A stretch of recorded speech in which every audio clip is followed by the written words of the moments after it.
3.2, and this point right here is 3.10. There we go. Now it makes sense. Now we do the slope for that, okay? So the slope for this is 10 minus 2 over 3 minus 3 over 3, which is 8 over 0, and you can't have 0 in the denominator. So that means we have a limit where the slope then can be defined as either infinity or negative infinity, depends on which direction we're going with the curves on this.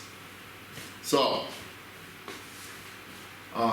vertical line kind of violates the law of slopes because of the fact that the function cannot be resolved. It is considered to be a discontinuous at that point. So it kind of violates the law of slopes, but we know what happens, so we have to predict for it in certain ways. But the assignment we're going to have today, I believe, does not have any of those weird possibilities.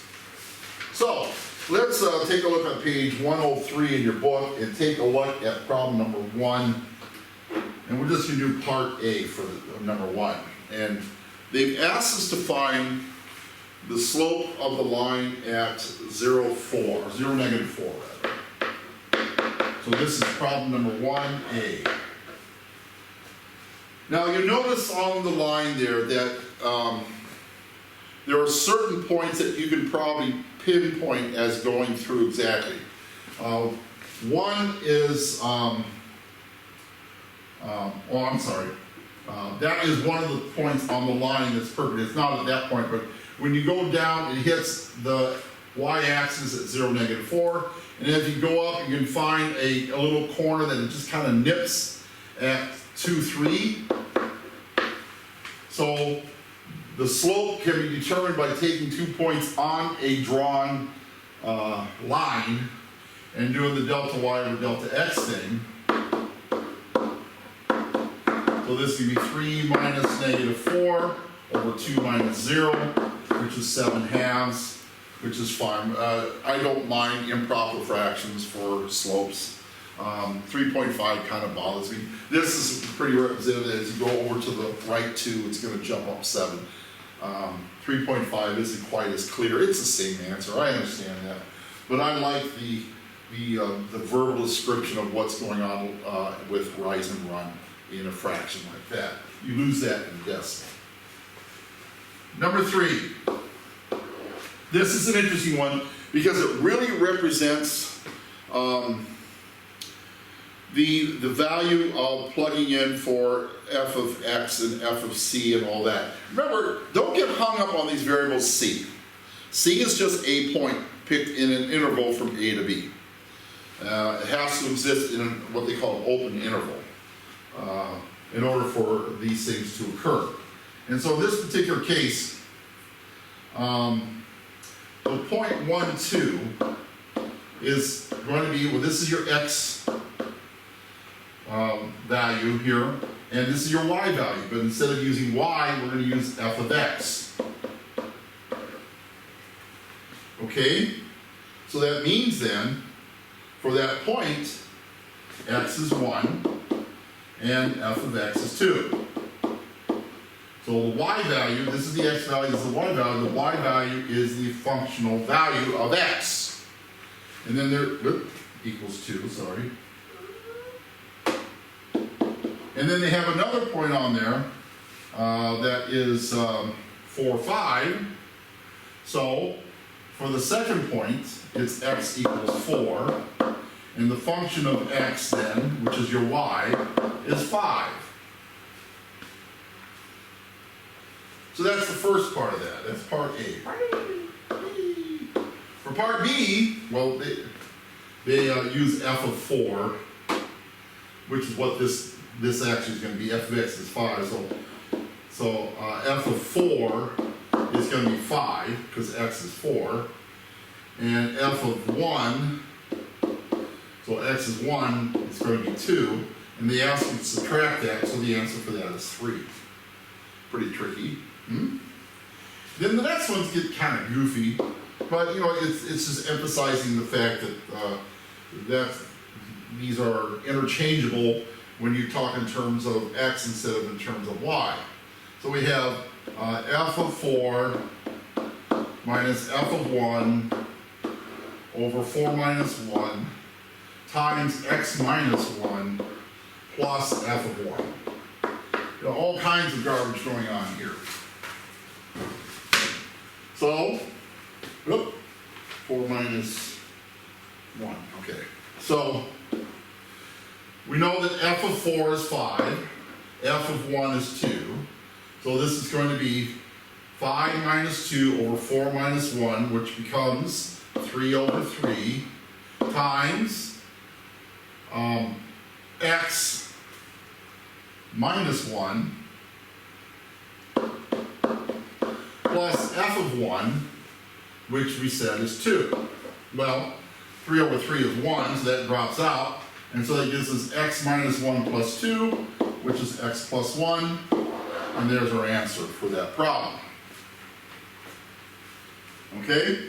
And this is kind of a foreshadowing of the kind of problems you're going to be getting. Not this simplistic, a little more complex, but it involves the same kind of substitution for values that are the same. And that's a big thing in mathematics. Take a look at number 5. You have this equation y equals 3 minus 2x. And the slope, they want to know what the slope is at negative 1, 5.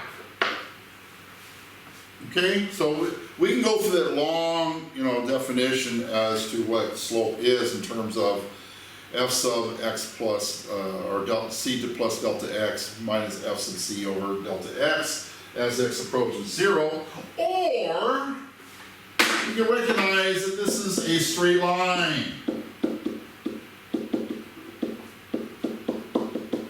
And then we probably should rewrite it in the form of y equals mx plus b. So y equals, we switch these two around, negative 2x plus 3. And that means your slope is negative 2. Or you go through the whole thing that we did before, which is not necessary, because I really want you to be able to recognize an easy path if you can find it, if it's legitimate. And this is one of those situations. Now the next problem, not so simple. It's kind of like one we did before. We got g of x equals x squared minus 4. And we want to find the slope at 1, negative 3. Now we got a curve. This is a parabola with a vertex at 0, negative 4. So now we got issues. So at this point, we're going to have to use that formula. The limit as delta x approaches 0 of, and again, it's helpful to write out the formula until you got it just burned into your brain.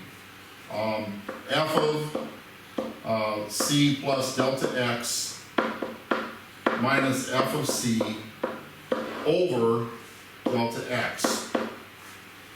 And since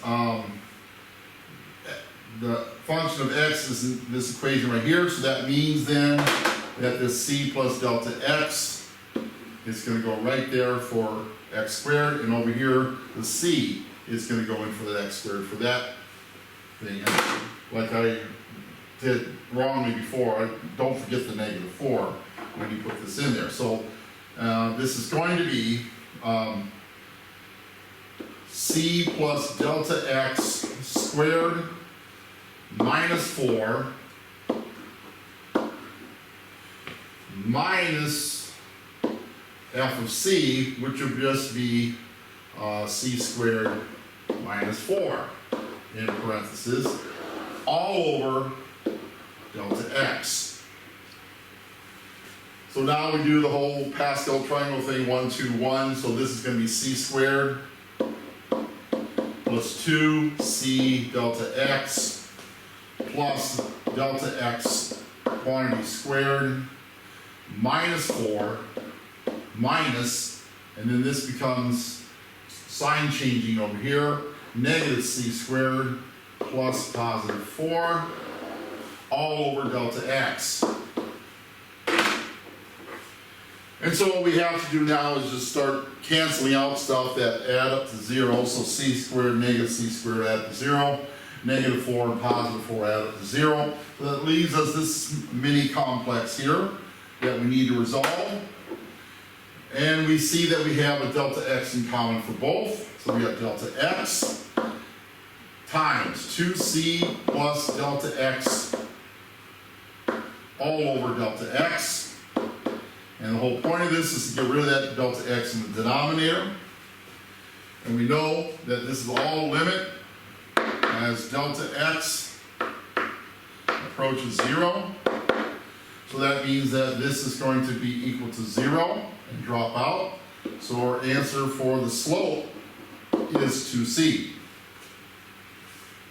Now, that hasn't answered the question yet, but it sure gets us pretty close, because now we have to define c as the value of x that we have in this point. So this is c right here, and this is the function of c right here. So c is 1. Plug in 1 for this. So the slope at that particular point in the curve will be positive 2. Exactly. Okay? So if I went too fast, go back through and watch it again and see if you can follow my logic. And if it's still not clear, talk to me in class next time we're together, and we'll get it worked out, because this is crucial in understanding this. Your assignment for your practice problems. And boy, you better practice on these problems. Pages 103 and 4. Hello. My mind thinks too fast, my pencil is just not working very well. 103 and 4, 2 through 10 even. So 5 problems related to that. Okay? Have fun.